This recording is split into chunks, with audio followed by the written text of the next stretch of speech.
Welcome back to a new chapter in the rabbit descending down the hole.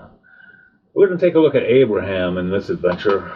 This should be a good one. I mean, he is a patriarch and one of the most beloved characters of all in the Bible. So this could get a little interesting. Let's just put it at that.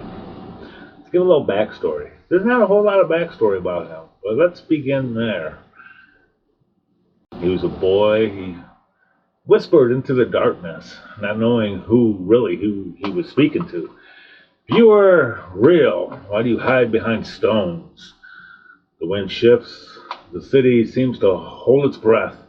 Lot climbs up beside him. Uncle says the moon god hears us.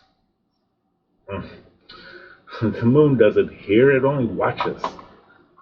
You know, just a glow in the night. A lot. You know, he just frowns at him. Then why did the priest say this? What is all this about? Oh, they need him to speak. This is what Abraham says. He never does. I mean, it's the moon, right? So Lot just kind of looks at him, uneasy look. We should be saying these things, you know, but Abraham just knew someone's got to say it. As a young boy, he knew there was something bigger out there. There was a truth to be found. So the morning came, and in the land of Ur, the a little bit of dust everywhere. Of course, I mean they're in the desert. What do you expect? Settles on rooftops and gets on the clay jars. They gotta always wash stuff. I mean, it's just one of those things. He walks out underneath the sun as he does every day, and he wonders, well, maybe the sun is God. The moon's not God. But he knew that the God that they all were talking about, he knew something wasn't right about that God. So Terah, his father, we need water. We need to set up our day here. So go fetch some water. So Abraham, lifts up that clay jar of his and he heads on out to the well. You can imagine, I mean, they used to wake up, crack of dawn. I mean, some people do. Farmers still do. Shepherds do. Hair sticking up everywhere, kind of rolling out of bed, And, yes, time to go. Time to get going. We got to get to the marketplace, too. The marketplace is quite a busy venture, this time. And so they go out. Well, Abraham, he fills the jar from the well. They get the water. They move, the animals. They get everything fed. They get all that going. They go down to the marketplace, do the trading and things like that. And Terah, he carves. He carves like birds and eagles and moons. I mean, he sells them as to make money and things of this nature. And this guy comes up to Abram and he's like, he's a boy that seems to be questioning things around here. He's like, I'm not a boy, I'm a man. I mean, he's in his teen years. He's getting there. And but Abraham, Abram, sorry, not Abraham yet. Abram, he studies the surroundings, he listens to the people, and he hears what's going on, and he listens to everybody. And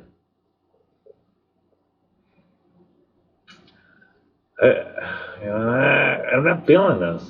Something's off with all of this.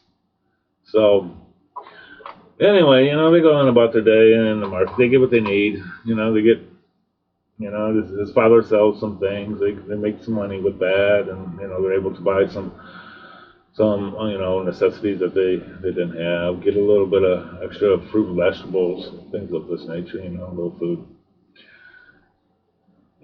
Midday comes. I mean, the place is just, swarming with people. People are everywhere. Customers all over the place. Up ahead, he's the priest.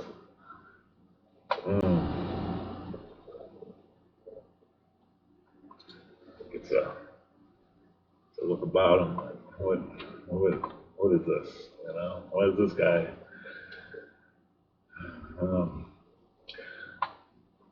this is look, show your respect to the priest. Abraham looks at him, but I don't know if it's necessarily with respect. It's more of questioning what's going on here. This is the world. This is the world we live in.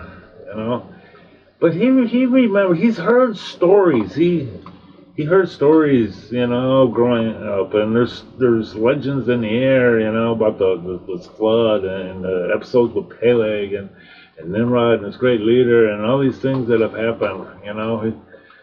These things are still talked about. They're not in recent memory, but they're close enough. I mean, there could be some exaggerations in there. We don't know for sure, but what we do know is that they knew about these things. So,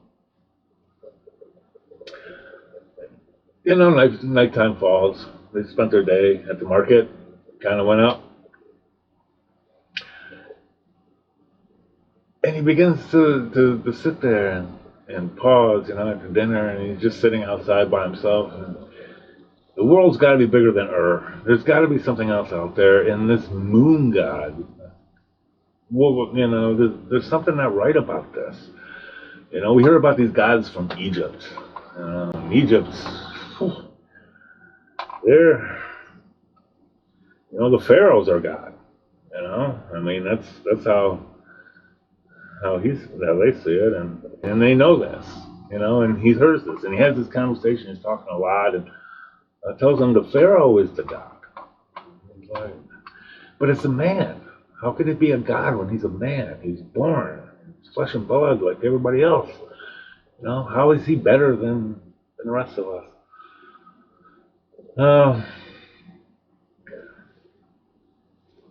And this is the question that ponders Abram.